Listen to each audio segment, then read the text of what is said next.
So it has a brew. I was actually going to do one on Tuesday, but I didn't because there wasn't anything in the news. I didn't really know what to talk about. I did one on the weekend, so I'm going to do one on well, this is currently Thursday evening, so it'll be around like midnight / whenever this goes up. It'll be early Friday morning anyway. So before I get into any kind of news kind of stuff, I reached 500 subscribers, or 504 subscribers as it currently stands today, which is great. Which is fantastic. Here's to 1,000, obviously. But there's one thing I wanted to, well, two things I kind of wanted to discuss to do with YouTube. Now, there's a few people have kind of said to me, well, less people have said to me, right, so basically, a very good friend of mine, who I'm not going to mention because he might not like me mentioning his name, didn't like the waffly bit at the beginning of this. So me just rambling about crap, it doesn't really matter.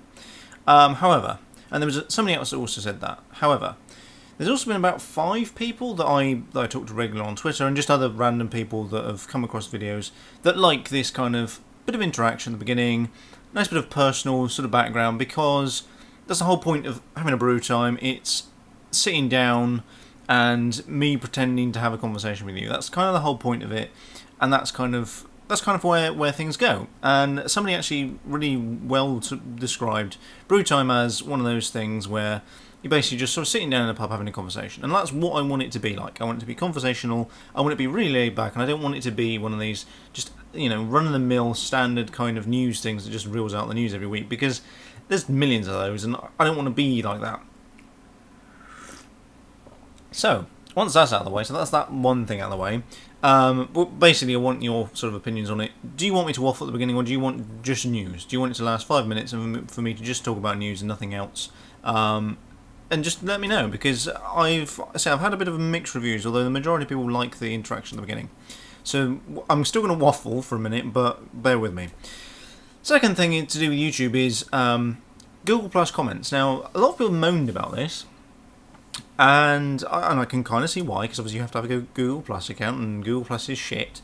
However, the actual comment section now is pretty damn good. I know it's a little bit crap because it's still got the usual shit that people insist on putting in there, like pictures of guns and all these ASCII characters and ASCII pictures. However, Google Plus comments has made things a darn easier now. In terms of if I had more comments than I do at the moment, I think I would struggle to keep up with them, because Google Plus, with the Google Plus system, it's not as easy to keep up with things. Now, luckily, Google sends me an email whenever somebody comments on something, so I use that kind of system and reply through Google Plus, and it automatically then updates the comments, which is really good. But if I just go directly into YouTube, because before you used to be able to go to YouTube inbox and see all your comments there, and that was great. Now there's like a little notification, there's like a bell with a number on it. You click on that and it shows you comments, but it only shows you the most recent comments on that one video. So if about 5 people have commented on one video, it'll only show you the most recent one, and it won't show you them all. So which is a bit annoying. So anyway, on to the actual news. There isn't really much to talk about in the news, apart from Justin Bieber creating backing an app and a few other things, but it's not really anything really to write home about. I'm sure people will be saying, oh, well, what about this, what about that, what about the other thing? The only thing I'm going to start off with, which isn't really news, is to do with PlayStation 4 and the Xbox One kind of launches. I do actually have my IBM X61 down here as well, which is why I'm looking down into my lap.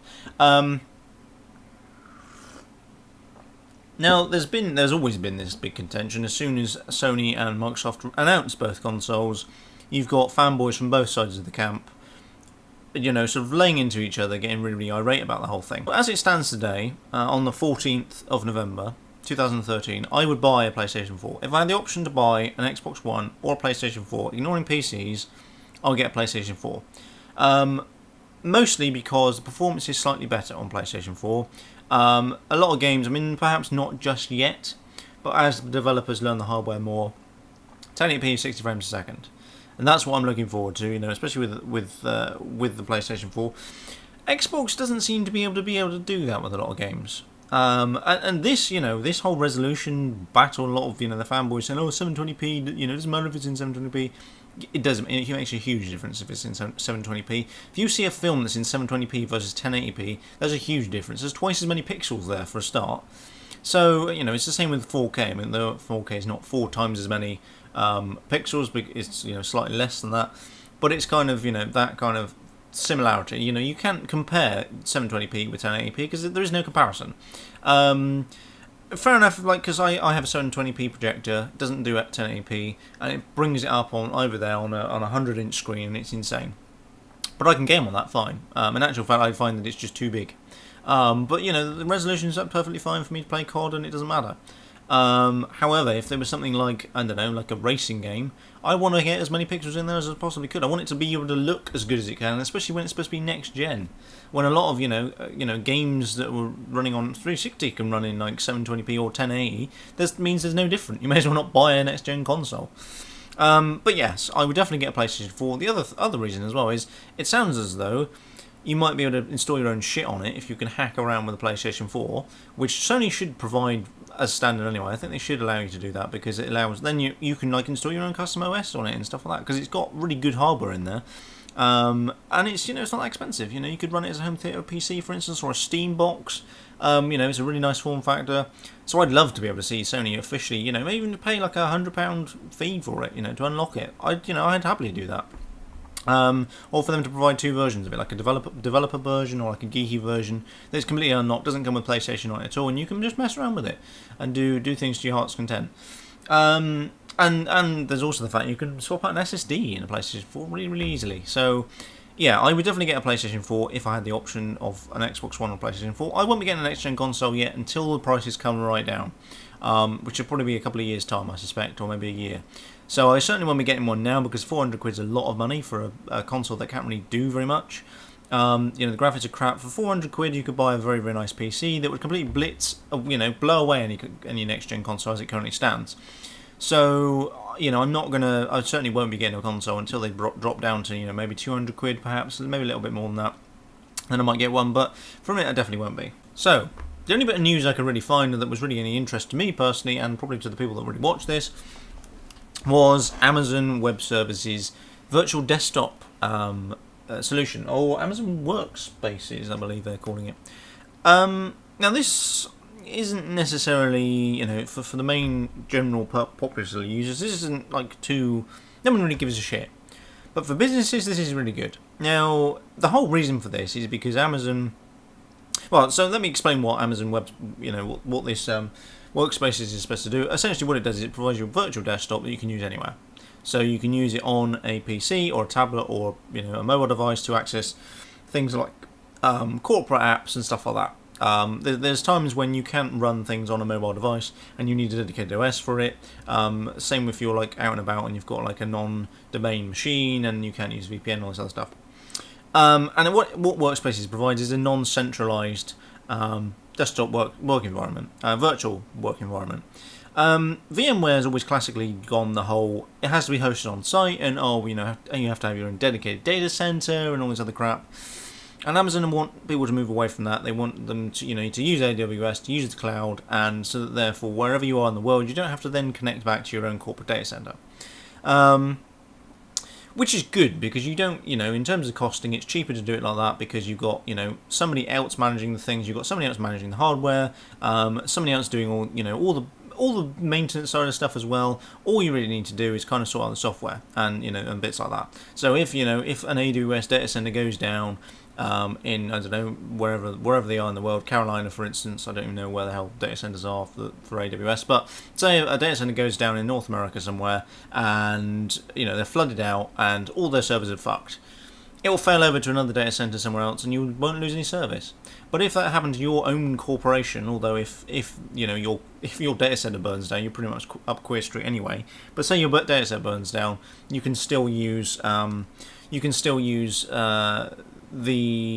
power of the cloud to be able to funny around with things. But obviously, if your data center's broken and completely out of action, you then can't use it. Now, the only trouble with AWS is that it does go down quite a lot. More often than Amazon would like to admit. I'm sure it's probably got 99.9% uptime, but you considering how many days are in a year, that's 365 days.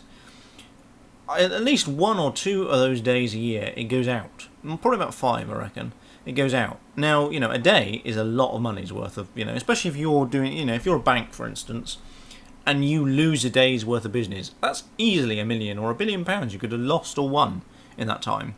And so AWS is good, except for the fact that it does kind of go down quite a lot. And cloud services do go down more often than you'd like to admit. Okay, local ones go down as well, but generally not as much as cloud ones, and you can also control that. If it goes down, it's your own stupid fault. If something goes down on your own corporate network, because it's your own stupid fault for why something's gone wrong. Whereas if it's a cloud system that's gone down, that's not necessarily your fault, and therefore it's you're relying on somebody else. So yeah, AWS WorkSpaces is really cool. It will help a lot of SMBs out, because it means then they don't have to have their own infrastructure. It's about $30 a month per desktop, I think, which isn't too bad, when you consider how much hardware costs. I mean, servers aren't cheap, and VMware isn't cheap, so to buy the software, and obviously to employ people to maintain it and everything like that isn't cheap either. And Amazon are doing all this with the help of Citrix. So there was two last things I wanted to cover, which is routers and SSDs. Routers, because somebody asked me this question. Well, one person asked me this question, and it's a question I get asked not that often, but often enough for me to do a separate video on it, I guess, maybe. But I'm going to cover it here now, and then maybe I'll do a separate one maybe later on, maybe in a couple of weeks' time. Added to my list of other stuff I need to do. So this is a question I get asked a lot, especially over here, because the ISPs that we have over here are generally pretty shit, and they always provide you with crappy hardware to run your, to access the internet. So the likes of BT or Virgin will give you this box to plug into either a cable or ADSL, and when you try and torrent and game and all these other things, it just doesn't like it and falls over and goes, no, can't handle it, overheats, and just goes, no, and you get high ping and everything else. So somebody on Twitter, who I'm not going to mention his name because of he might not want me to mention his name, he's asked me about, because he's got a Virgin Media Super Hub, and I've got a Virgin Media Super Hub, and it's a piece of shit. Before I implemented IPFire, I used it and it was crap. I used to, if I used to game a lot, it would get really hot and the ping would go insane. We'd be like 100+ ping, and it would be really crap, because basically the router just cannot cope with it. The hardware's shit, and so therefore it just doesn't work. The wireless also in there is also rubbish, so it's just generally pretty shit.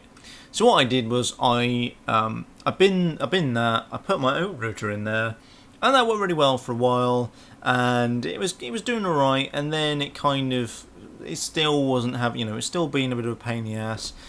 So in the end, I just said, you know what, sorry, I'm going to deploy Untangle initially. So I used Untangle, put it on a desktop, and ran that, and it ran fine. There's a few issues with a few things, and then obviously I then was involved in inverted commas with the IPFire project, and therefore I use that, and that's kind of where I use that as my main router, which is great because I get low ping, and I've got proper hardware there, a proper CPU, a proper RAM, and so it just runs fine. It runs and runs and runs, and I very rarely ever have to reboot it. I sometimes have to reboot it if my ISP decides to take it down, because that happens a lot. My Virgin Media goes down like about once a month, usually. And so, so it just runs, and I can run it for months and months without having to restart it. So, but obviously a lot of people can't do that. I mean, the general populace of, people that use the internet can't do that kind of stuff because they haven't got the necessary know-how, and they don't want to buy like an OEM PC because they're a bit scared, and they don't have necessarily the skills to probably do what likes of me would do, which is deploy your own custom router and go from there. So a lot of people ask me, well, I say a lot of people, so I've had this one question this month, I had a couple of questions last month about routers, and unfortunately I don't know enough about just standard consumer routers anymore because I don't use them myself. I've been out of the loop for that for quite a while now. But I can kind of impart a little bit of knowledge from an SMB kind of standpoint. So historically I've done deployments for cafes, coffee shops, restaurants, pubs, hotels, B&Bs, that kind of stuff, for public access Wi-Fi, which includes installing something like an IPFire box or an Untangle box, a load of access points, or just basically just buying a router, plugging it in and leaving it, and just there we go. And the brand that I always come back to is TP-Link. TP-Link were reasonably very unknown, maybe even a year ago. And I started deploying them for a landlord that I was doing. I tested it. I tested them out, and I ran it.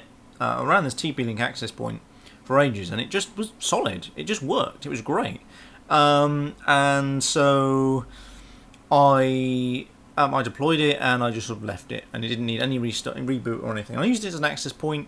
It had power over Ethernet. It had loads of really funky, like proper business grade shit, and it was amazing. The hardware was really good. It was built like a brick shit house, and it was effing amazing. And so I now deploy TP-Link access points or routers/access points everywhere I go now, because they're solid. They work. You can do PoE with them. You can do you can even do VPN support with them. They're that great. They're so good. You can do captive portals and all sorts of really funky things with it. And it's great. TP-Link stuff is really good. And so that is kind of the stuff that I usually recommend to people when they're asking me about access points and routers and things like that. However, now TP-Link have kind of gone away from the SMB kind of ugly looking things to more aesthetically pleasing devices, which generally means that therefore the hardware is kind of shit. So they've moved towards these shiny, awful, horrible things that Belkin and Netgear usually do, or used to do, well, they kind of still do, which are generally pretty shit. And they've moved over to there. Now, I've not got very much experience with those, but chances are they're probably going to be okay. They could be shit, but they might be alright. And the reviews I've seen of them are really good.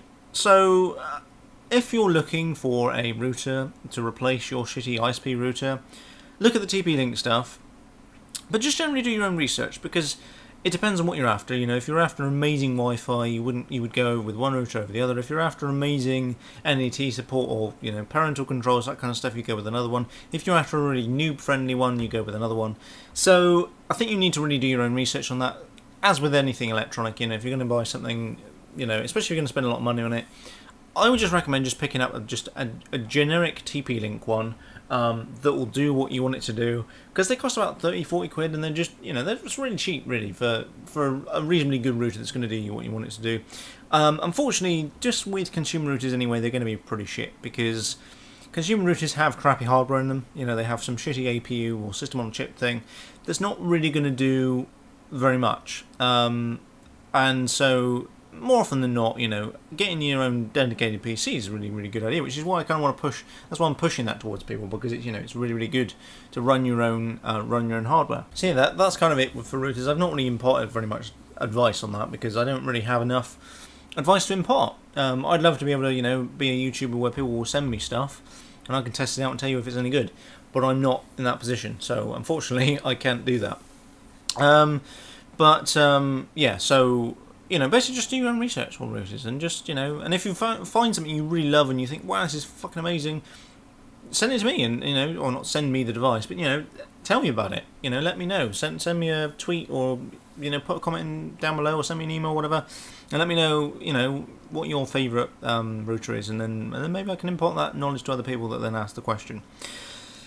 So, the last thing I wanted to cover was SSDs.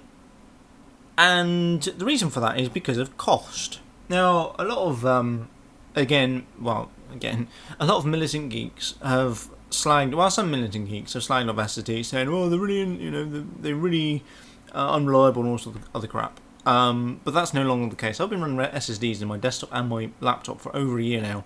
Never had a problem, never failed, no nothing. I don't get any read-write errors. I just, it just works.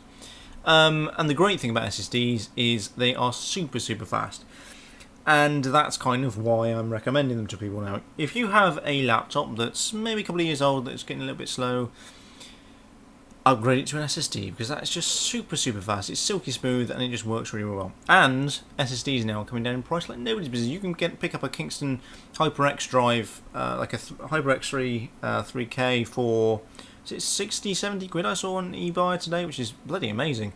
So you can pick up a 120 gig SSD for a lot less than 100 quid. You can pick up a 256 SSD for not much more than 100 quid. 120 quid I think for something half reasonable, a little bit less for something a little bit less reasonable I guess. And unless you're going to get like the ridiculously expensive Intel ones that are pretty much like got 10 years warranty, don't worry about it, because SSDs have got warranty on them anyway. They've got at least 5 years. And then obviously there's the whole contentious EU/UK legislation surrounding that anyway.